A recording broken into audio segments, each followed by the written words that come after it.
Hey there, vinyl community. I changed the scenery for you instead of my attic. I'm shooting from I guess it's my bar slash library. It's kind of got this like weird Tim Burton ghost pirate theme going on, which is why I got like a parrot behind me and some posters up there and stuff. Anyway, enough about that. I'm just gonna do my vinyl pickups for, I guess it was the end of 2018. Some came the start of 2019, but all of these I ordered in 2018. So most of them have, I guess you could say, they have a 90s theme. Some of these albums are late 80s, but it's kind of the stuff I was kind of getting into in the 90s, kind of the boom for me, and where I kind of broadened my horizons. So enough about that. First album up is Beastie Boys, Paul's Boutique. When this album was released, it wasn't a critical success. In fact, it almost ended the Beastie Boys' career. They just came off License to Ill, which was like a huge album, and then this album hit, and it didn't really perform that well. I always, I never had this album on CD or cassette, and this is the first time I've heard it in its entirety, but I always liked the song Hey Ladies. And I decided to get this album because they actually sample an Alice Cooper song. They sample It's Hot Tonight in one of the songs they do. And I thought that was crazy cool when I heard it because I just used my Amazon Music just to play random Beastie Boys songs, mostly from this album. And I heard that and I'm like, oh, I should pick this up. It's out for $21 Canadian, which is dirt cheap as far as new vinyl goes. And I've given it about 5 listens, and I love it so far. There was a song also in here that I believe Anthrax covered or sampled, "Looking Down the Barrel of a Gun" on the Beavis and Butthead soundtrack. So it's kind of cool to hear the original. Next album up is Sonic Youth, Goo. Sonic Youth was a band I I could never get into, and I wanted to, and I think I couldn't get into it because I always had I never had a good stereo growing up. People would lend me CDs, and I just had a boom box, so I didn't get the best sound out of it. And I think I needed the vinyl experience to really appreciate this band. This has Cool Thing, which is like probably their biggest hit, and the song I was most familiar with. And I really like that song. Sometimes I think her name's Kim Gordon. Her vocals kind of irritate me, but on this album, I like them. But the big song I loved on here is Dirty Boots so far. And, I think I just needed that vinyl experience to hear all the instruments and hear the Sonic Youth, which I guess was revolutionary at the time what they were doing, but we now kind of take it for granted. But I guess I kind of needed that vinyl experience to really appreciate this album. So this just comes with the standard record, plus you get this little insert here. I should point out with the Beastie Boys album, it's like a quad, not like a trifold, but like a quad fold. It really, it folds out to do this panoramic landscape. I can't even show it all. There's so much of it going on here. So that's pretty cool with the Beastie Boys album too. I've never seen that in a vinyl yet. Of course, I'm new to vinyl collecting, so there's probably many examples out there. Next 90s record I picked up is Nirvana's Unplugged. Got this on sale for $16, which is a steal. I got this originally when it came out on CD, like the week it came out on CD. I think by that time Cobain had passed away, and this came out post his passing, but they've often showed this on MTV, or up in Canada we had Much Music, so they'd often show this concert on Much Music. Amazing concert. It's a concert where so many people claim to have been at, but it wasn't. They weren't. There was not that many people in the audience. I just recently read a behind the scenes of this concert and how it almost didn't happen. Almost Cobain, the whole time they felt like he was gonna walk off stage. They only rehearsed the songs 2 days in a row, Cobain kind of just, picked these songs, and everything just kind of came together. Even the last song, Where Did You Sleep Last Night? He was going to do more songs after that, but after that performance, they're like, no, just end with that. You're done. You can't top that. It was all done in one take. Some of those MTV Unplugs, they did it once or twice. And they often just, Nirvana did it right. A lot of those MTV Unplugs, for some of those bands, the songs don't really translate well. Nirvana was like, okay, we know some of our songs won't translate, so we're just going to do some covers. So they did The Man Who Sold the World, and they did some Meat Puppet songs, and they really wanted to introduce other bands with this album, like the Meat Puppets and whoever else they covered. So just a phenomenal album. And I'm looking to get more Nirvana into my album collection. Next up is Alice in Chains' newest, which is a popular 90s band. This is their third album after Lane died, their original singer. And it's a double album. So you can kind of see the center there, how that's cut out. I've read this was a gatefold for some people, but for me it wasn't a gatefold. And then you have your two albums here. So you got your lyrics and some inner artwork and lyrics and credits. And then you have your custom labels there. And you have an etching on the second album. So it's double album, you only get 3 sides. So you have custom etching there. And I'm enjoying this album. I've listened to it 3 times. Nothing really has sunk into my head yet.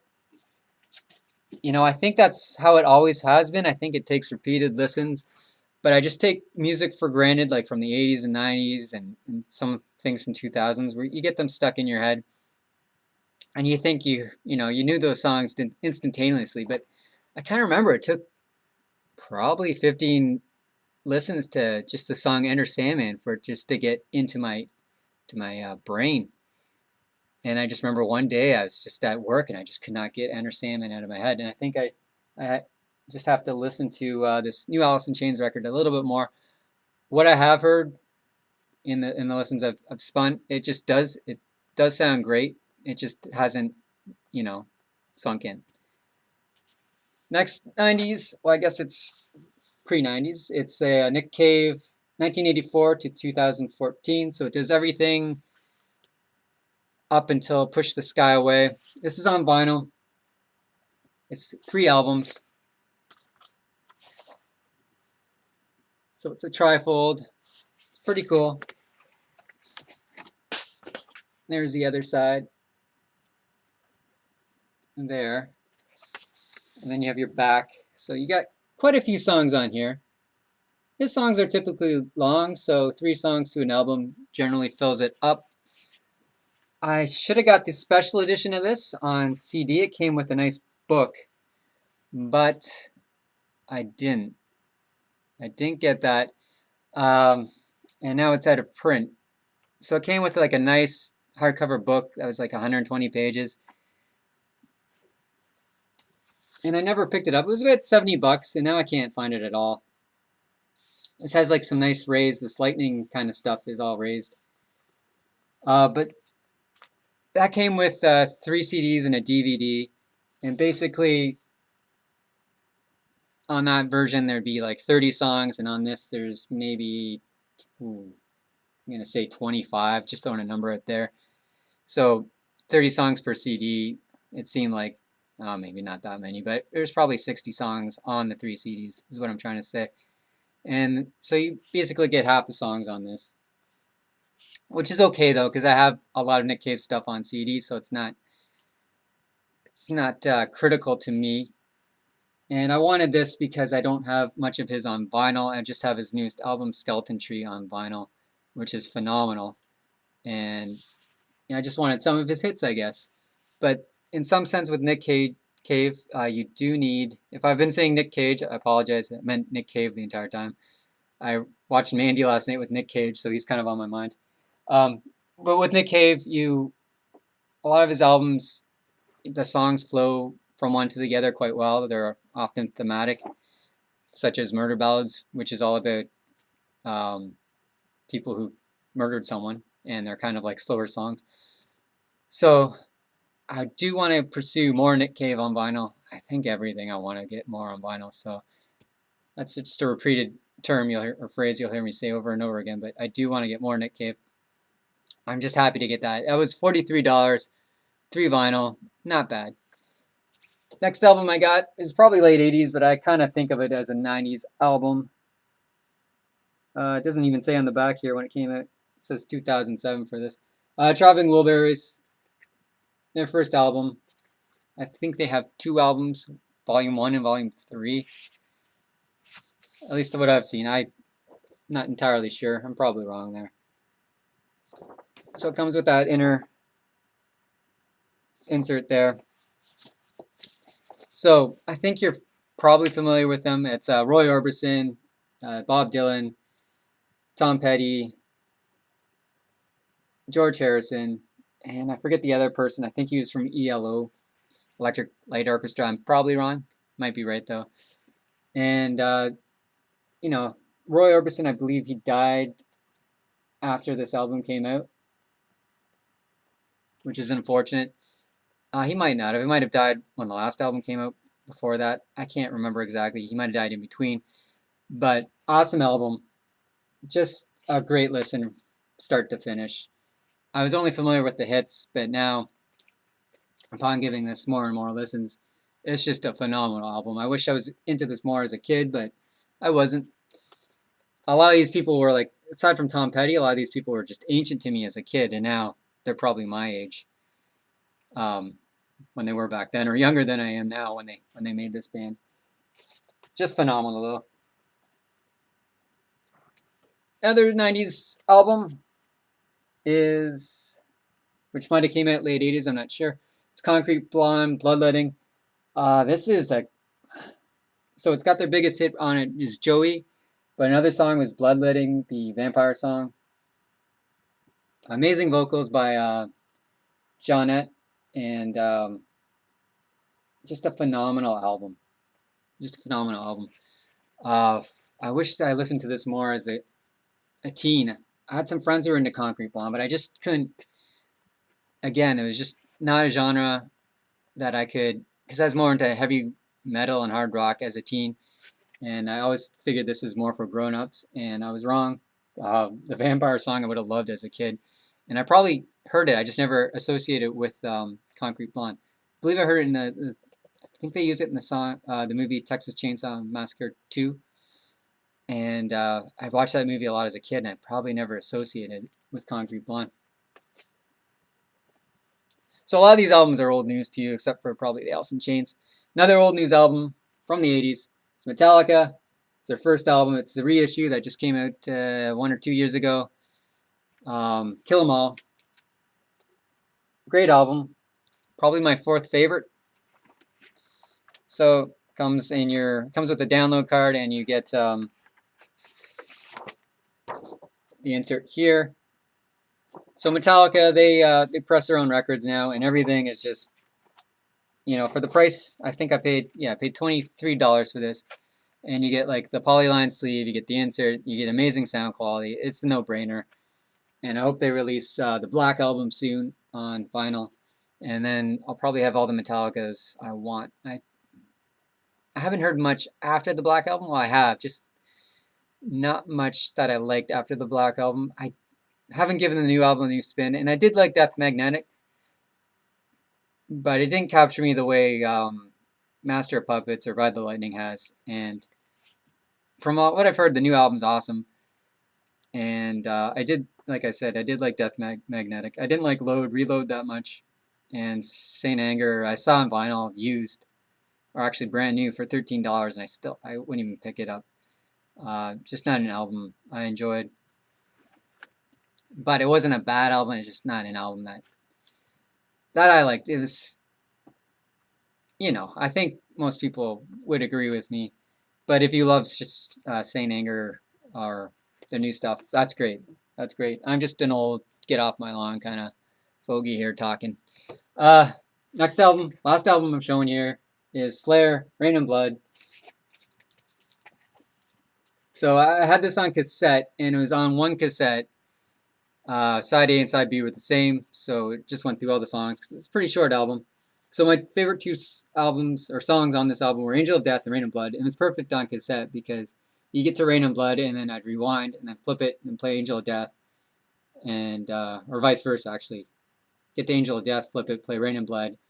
Rain and Blood would then go flip the cassette, go to Angel of Death, play Angel of Death. I just play the two songs over and over.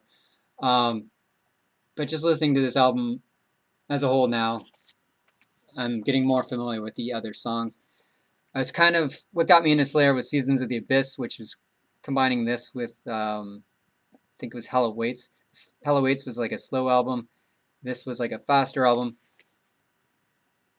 And I'm not too familiar with Slayer's catalog other than like the 3 albums that they put out. I've seen them multiple times though. Always amazing in concert. Would like to get a little more into Slayer. This is on the Def Jam label here. And then it came with an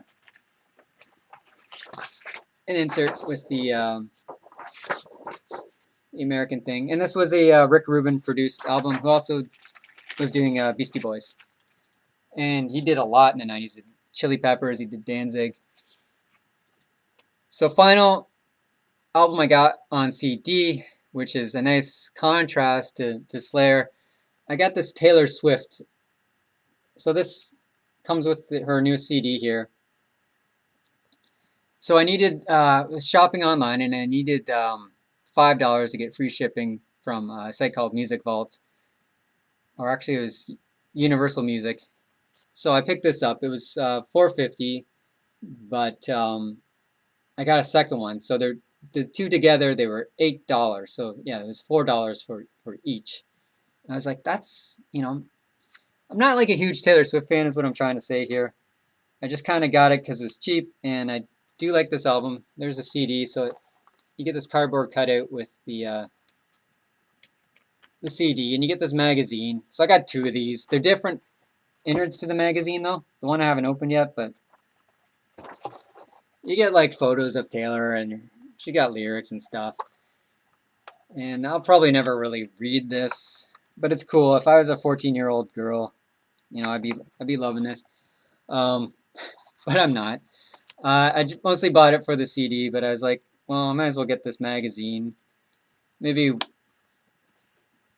I don't have kids, but I have nieces and nephews, and they're older, so they wouldn't want this. They're in their 20s now. But maybe when they have kids, I can just throw this at them to give to their kids. And I'm not like a huge Taylor Swift fan, but out of all the pop music that's come out, I guess she's been around for 10 years. Out of all the pop music that's come out, that's the only new-ish singer that I like. I'm not like a Bieber fan. I don't have anything against them. It's just Taylor's always, and Lady Gaga, I guess, because she does stuff with Metallica and she loves Iron Maiden. But I like Taylor Swift, I think, because she writes her own music, and all of her songs that she does put out, she initially does just on an acoustic guitar, so you get that bit of soul to it, you know, where it's not overly, you know, she could take a big hit and just put it on guitar and it would sound good, like just her and her guitar. So I think that's why I kind of like it, because she's got that basic bedrock, not bedrock, but just the songs have, you know, that certain amount of bedrock to them, where they could stand alone just on guitar. Anyway, enough babbling. Don't forget to subscribe if you liked what you saw, or hit the like button, all that YouTube stuff. You know what to do. Take care, and we'll see you soon.